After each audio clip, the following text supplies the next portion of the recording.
La toco hoy. Mi nombre es María Teresita Sánchez Flores. Soy de la comunidad de Ojé-Pavos. Me voy a las reuniones para hablar de mis experiencias, para hablar sobre todo aquello que me parece que sería lo correcto o sugerir al grupo las cosas que se puede hacer, lo que se puede evitar. Yo soy María Luisa, pertenezco al pueblo H. En todo el mundo, todas las mujeres reivindican el derecho a no ser violentadas. Xerera, Tania, Basílica Vera Portillo, Xerérica Aguja Acuñan Yeyu, Xejae Aba Guaraní, Comunidad Fortuna Pegua, y Pona Iterei, Hamba Guasueterei, Ningo, Ñandebe, Cuñmita, Cuñacuera, Peguaraña, Ñamongueta, la violencia contra la mujer indígena Arejeguá. Soy Tina Alvarenga de la Articulación de Mujeres Indígenas de Paraguay.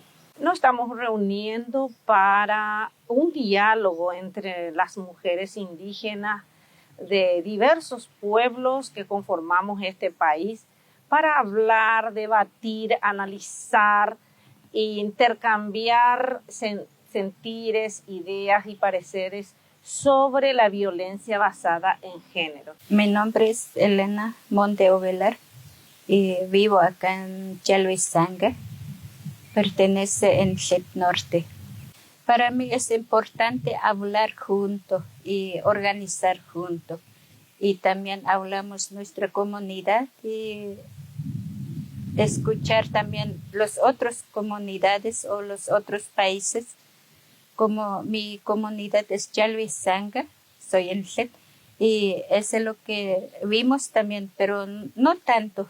Hay pocas mujeres que estamos viendo que es violencia. Cuando hablamos de violencia, las mujeres indígenas principalmente lo conceptualizan como aquellas acciones que horadan el ser. Por eso la violencia tiene para las mujeres indígenas un concepto un poco diferente porque implica tener en cuenta una variedad de aspectos desde lo espiritual, comenzando desde lo espiritual, desde la relación con el territorio, desde el impacto que pueda crear situaciones externas a la propia comunidad y por sobre todo aquellos que afectan a su propio cuerpo, a su propia vida. De hecho, que no todas las violencias físicas son denunciadas, se quedan dentro de la familia. Y al quedar dentro de la familia se queda el rencor, el miedo. Las mujeres que no tienen posibilidad de que haya estudiado, ¿verdad? También es una forma de violencia, ¿verdad? Porque creo que el Estado, ahí hablando del Estado ya, el Estado debe facilitar la oportunidad a todos. Muchas veces las decisiones, la toma de decisiones grandes en las comunidades se toma entre los hombres, como si fuera que las mujeres no puede aportar, no tiene conocimiento, no tiene formación, que no puede opinar. Invito a las mujeres a no tener miedo, porque hoy en día si nos callamos en nuestro dolor, nos callamos en todo lo que se puede evitar.